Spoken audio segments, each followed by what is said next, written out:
Your brand won't grow without this. A day in a life as a young entrepreneur building an underwear brand from scratch before most even start. Hi, it's Dave, and this is how it all began.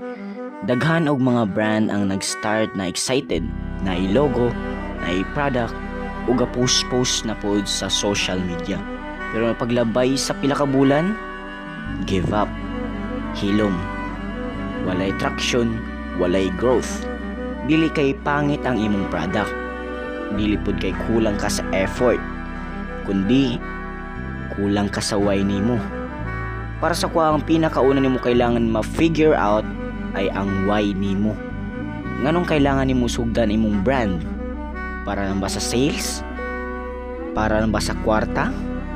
Or on the other hand, you have a deeper reason. Para sa kuha, ang why nimo mao nang magbuboost sa imuha to start again and do not give up.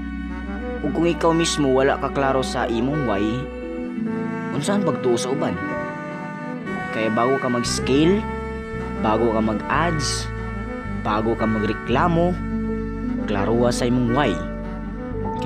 Kay kung klaro na imong why, direction will follow, trust will follow. Go! What is your why? Let me know in the comment section.